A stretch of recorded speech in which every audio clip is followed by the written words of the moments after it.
Ang pinakamakulit na girlfriend mo sa balat ng radyo. Isang magandang morning sa inyong lahat! Ako pa rin po nag-iisang girlfriend mo sa radio. My name is Lindsay. Makulit pero may puso, handang makinig sa mga kwento mo. Alam mo, feeling ko kailangan mo na siyang iwan kasi it doesn't make sense. Ang kwento sa lihim ng liham.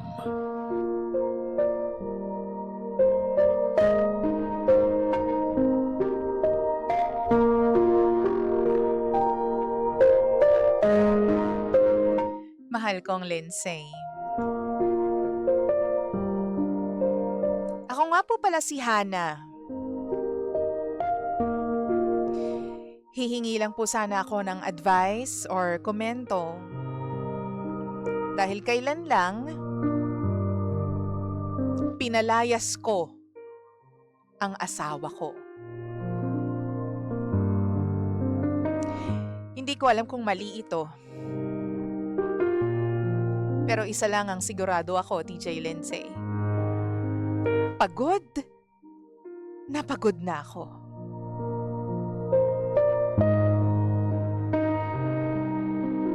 We got married 1 month into the relationship.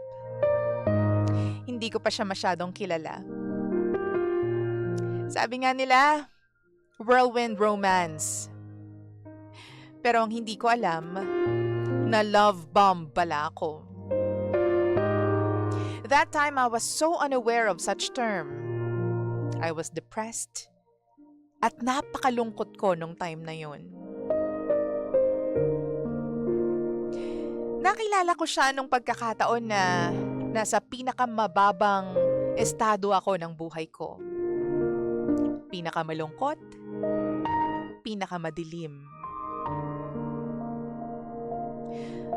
But there he was. He showered me with so much love. Letters, gifts, oras, efforts. As in, nadala ako sa kanya, TJ Lindsay. Isa po siyang seaman. At nung time na yon, he was about to board. So when he said that he wanted to marry me, agad akong pumayag. Ilang araw bago yung kasal namin, inaway-away ako ng pamilya niya. Thinking na baka piniperahan ko lang. Minumura nila ako, bagay na alam kong hindi ko deserve. Ang sabi nila, lolokohin ko lang daw siya.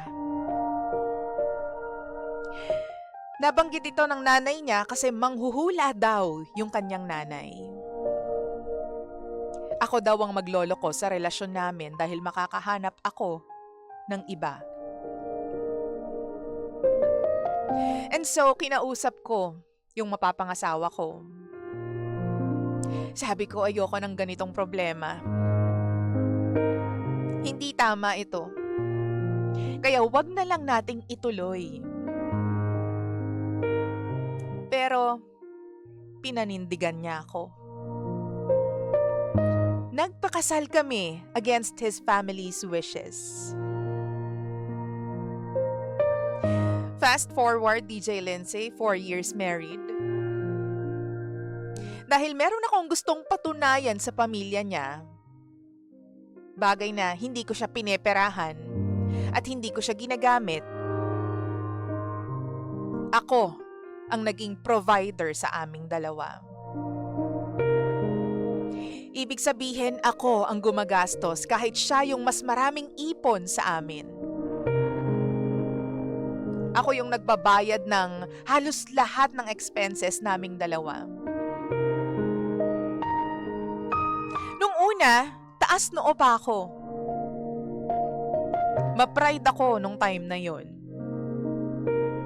But slowly, para akong kinakain ng buhay ng pride ko. Hindi ko maiwasang isipin na Kung iba ba yung nakatuluyan ko, siguro hindi ako ganto kapagod ngayon. Kasi bukod sa trabaho ko, nagnenegosyo din ako. Although doon tinutulungan niya ako, yung provision ko sa kanya, doble pa ng tinrabaho niya. Sa kanya napupunta yung buong kita ng business, pati yung puhunan, sa kanya din. Pero ako yung mas pagod dahil yung pinakaunang labas ng pera ay sa akin galing. Kapag may mga kulang, ako ang nagbibigay. Doon ako humuhugot sa sahod ko. Kahit mag-asawa kaming dalawa, umabot na po sa 200,000 ang utang niya sa akin. At yung pera na yon, binigay niya lang sa pamilya niya.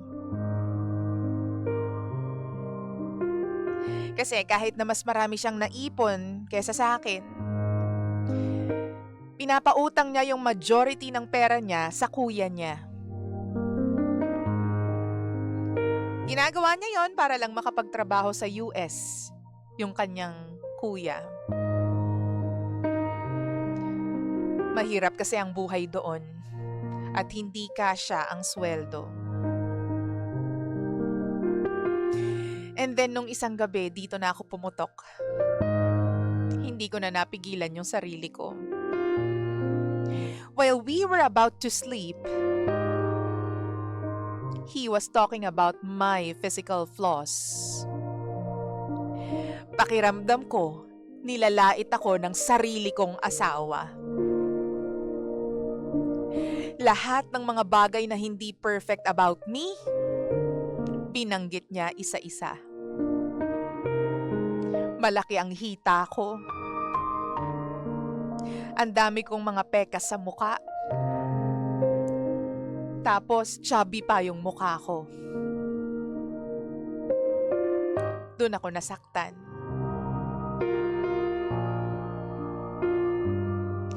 Naisip ko ako nagpapakahirap sa lahat.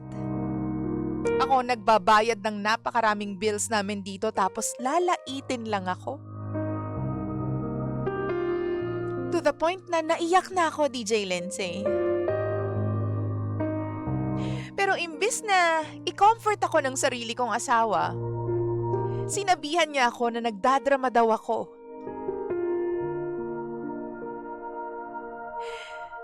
Naisip ko, bakit parang naghihirap ako para sa wala? May asawa ako pero wala akong partner.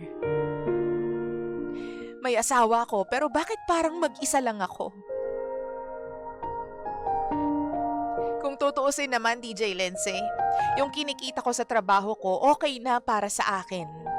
Hindi ko kailangan yung negosyo. Pero nagdodoble kayod ako para sa kanya. Para meron siyang ibigay sa pamilya niya. Tapos imbis na appreciation, ganito pa yung maririnig ko.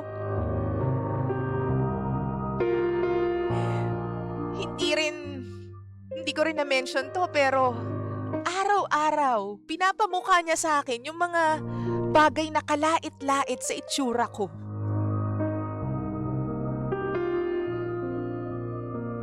Marami pa siyang ibang issue sa akin, bukod pa dito.